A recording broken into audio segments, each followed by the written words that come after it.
we have gone through the bigger part of the elections, especially the presidential, parliamentary, part of the local governments, now remaining with the lower local governments.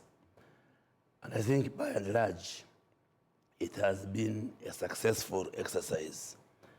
And we appreciate the Electoral Commission for having organized the elections, and also thank Ugandans who participated, and congratulate those who went through, President Yoweri Museveni, the NRM party, and the candidates who succeeded, but also thank those who participated to give legitimacy to the whole exercise.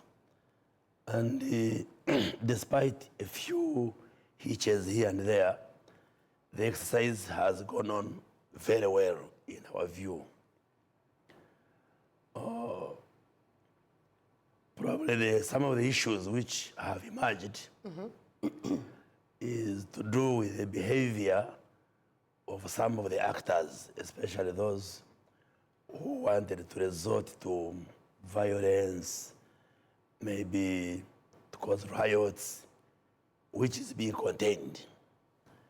What is important is that Ugandans have taken a decision, because as our constitution dictates, every 5 years, Ugandans should make a decision on who should govern them, from the level of a president, members of parliament, local governments, because the culture which were put in place is that for you to access a position of leadership, of political leadership, you must do so through the will of the people.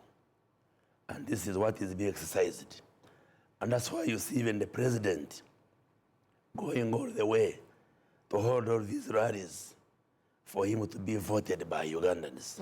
And I think this is something positive, which we must be proud of, that now it is Ugandans who determine who should lead them at every level. Exactly. Now, when you talk about the will of the people, this takes me back to the court ruling in the case of Nakawa West, where with Ivan Bowe and others, where the judge said you need, for the legitimacy, you need to be able to present yourself to the electorate, and that's the only way to be able to get into. Upon that, many people have gotten into conversations around the rise of unopposed candidates, not necessarily pointing out to specific individuals, but this seems to now be more pronounced because, for example, the NRM got into the election already with about 17 unopposed members of parliament. What does that point to in terms of democracy, legitimization of leadership? Well, if you genuinely become unopposed, that one, there should be no problem. When there is no one who comes out to stand against you. But I think the challenge I see, there is some level of vulgarization of politics in that respect, where some candidates just buy off their opponents. Yeah. And I think that's not good for democracy. Personally, I don't believe in compromising my opponents For you so to that stand out. I come out and appear like I am very popular, that nobody can contest against me. I usually go all the way and test my strength by competing with the others. But what we saw in the last round, I think many people, especially those who are rich, who are well-managed, just use the resources to buy off their opponents. Maybe even it forces them off, which I think is not good for democracy. It's not good for democracy. So yes, in principle, attracting no opponents is okay, but what I am not comfortable with is just use of financial muscle to weaken and emasculate those who would want to vie for And if political we could positions. just stay on that, the use of money, it has kept so many people out of politics because probably they do not have the financial muscle to participate. Politics has become vulgarized in terms of money. If you looked at what members of parliament or mayors are talking about in terms of expenditure, that becomes very, very huge. It was the same case that did happen in the Central Executive Committee Absolutely. elections of the National Resistance Movement. What It does is that very spell worrying. for the future of democracy? It is very worrying because increasingly money has become central to attaining political positions in Uganda. And I think it's an issue which we must address. We have to look at the issue of campaign financing. It is now very costly to run for a parliamentary seat. All right. We are going to engage to elect a speaker in the parliament. The unfortunate bit that even in parliament, a new negative culture has come in, that candidates use a lot of money To lure support. to lure support among the members of parliament, which is very unfortunate.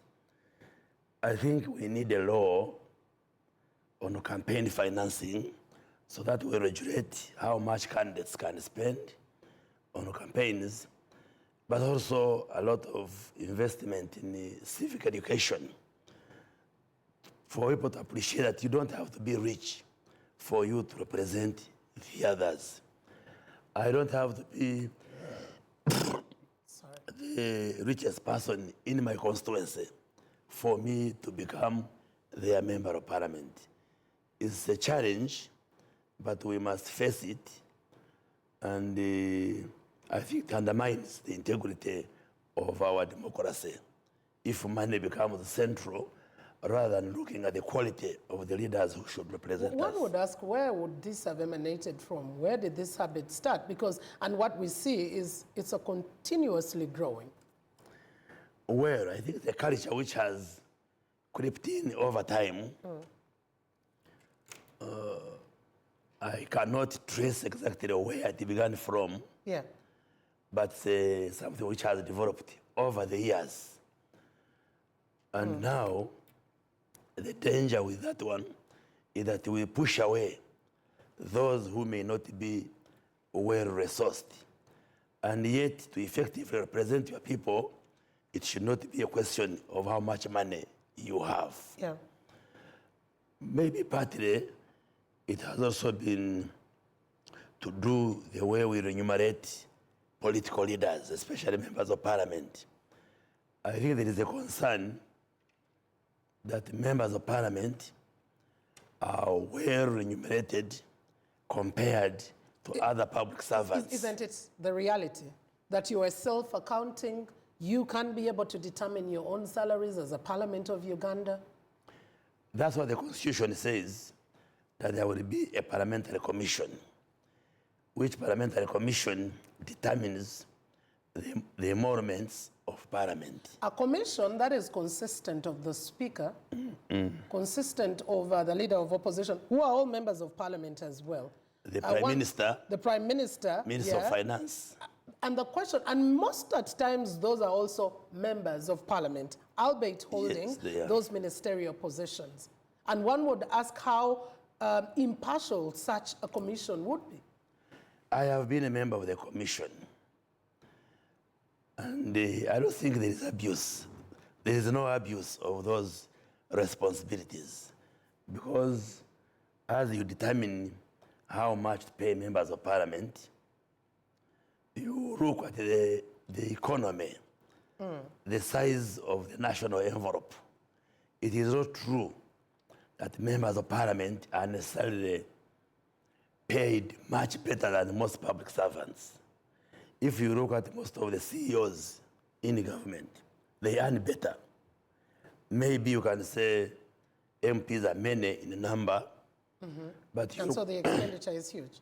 But you look at URA, you look at the other agencies, and you compare the pay of MPs with that of the executives.